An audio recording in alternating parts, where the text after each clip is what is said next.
আসসালামু আলাইকুম সবাইকে। সবাই কেমন আছেন? তো আমি জাস্ট কালকেই একটা ভিডিও করছিলাম যে ব্ল্যাঙ্ক টার্গেটিং ভার্সেস আপনার ডিটেইল টার্গেটিং। তো এখন এটার যেটা লাইভ এক্সাম্পল এটা আমি আপনাদেরকে আর কি দেখাবো আর কি। তো আপনারা হয়তো ভাবতে পারেন যে আপনার ব্ল্যাঙ্ক টার্গেটিং করলে আপনার সেল আসবে। ব্যাপারটা কিন্তু ভাই এরকম না। ব্যাপারটা হলো ফেসবুক যদি আপনি ব্ল্যাঙ্ক টার্গেটিং করে যদি সেটা যদি আপনি অ্যাডভান্টেজ প্লাসের মধ্যে যদি দিয়ে দেন না, তাহলে ফেসবুক আপনার আগের এঙ্গেজমেন্ট, আগের ডাটা ওইগুলো অ্যানালাইসিস করবে, করে আপনাকে বেস্ট পসিবল আউটকাম আইনা দিয়ে ট্রাই করবে। ব্যাপারটা এরকম না যে আপনার একদম নিউ পেজ, আপনার আগের যেগুলো আসছে মেসেজ সবগুলো আপনার ফেক মেসেজ, তাহলে ভাই আপনি আবার ওই ফেক মেসেজে আবার পাবেন, কোনো লাভ হবে না। আপনাকে করতে হবে কি, আগের আপনাকে অবশ্যই কিছু থাকতে হবে। তো দেখেন আমি একটা ব্ল্যাঙ্ক টার্গেটিং করছিলাম, একটা করছিলাম আপনার ডিটেল টার্গেটিং। দেখেন আমার ব্ল্যাঙ্ক টার্গেটিং এ আমার কস্ট আসছে আপনার $14, ঠিক আছে।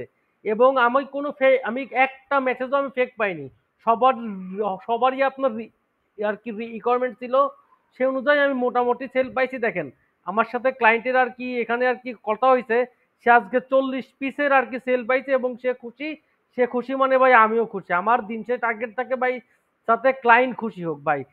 ডিজিটাল মার্কেটিং এর যে পেশাটা আছে, এটা খুবই আনপ্রেডিক্টেবল একটা পেশা। যদি সেল আসে তাহলে ভাই আর কি ভাই আমি আর কি ভাই হয়ে যায় কি জানেন, দুলা ভাই। সেল না আসলে আমি হয়ে যাই শালা। সেল না আসলে আপনার মার্কেটার খারাপ। ব্যাপারটা কিন্তু ভাই এরকম না। সেল ভাই অনেক কিছুর উপর ডিপেন্ড করে। এখন সবার প্রথমে সেল ডিপেন্ড করে, এক নাম্বার ডিপেন্ড করে আপনার কন্টেন্টের উপরে। কারণ ফেসবুকের এআইটা এত স্ট্রং হয়ে গেছে ভাই। দেখেন এই যে আমি যে এতগুলো মেসেজ পাইছি ভাই, এই মেসেজগুলো কিন্তু ভাই ফাউল মেসেজ, সবগুলো রিয়েল মেসেজ ভাই। তো আপনাকে তো ভাই মানে আপনাকে কিন্তু ফেসবুককে আগে আপনার ফেসবুককে যদি আপনার আগের প্রিভিয়াস ডাটা থাকে, তাহলে কিন্তু আপনার সেলটা হবে, অবশ্যই হবে ভাই।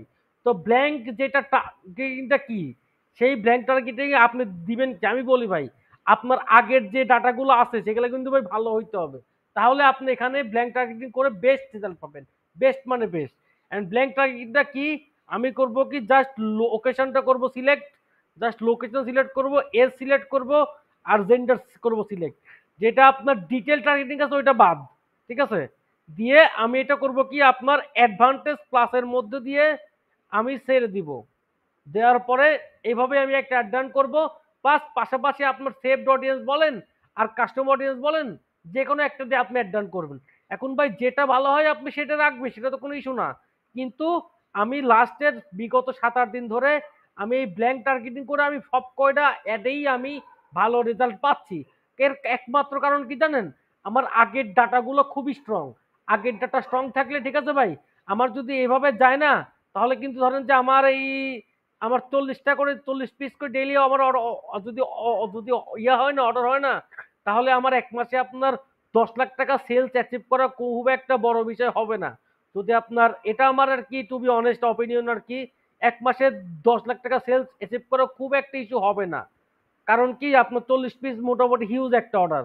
তো এটা দিন যত যাবে একটা অপটিমাইজ হবে, সেলসটা আরো বাড়বে। তো এইভাবেই আমি আগাইতে চাই। দেখি কি হয়, আপনাদের সাথে আমি আরো শেয়ার করবো ইনশাল্লাহ। এভাবে নতুন নতুন টিপস ট্রিক্স নিয়ে আপনাদের সামনে হাজির হবো ইনশাল্লাহ। আসসালামু আলাইকুম, সবাই ভালো থাকবেন।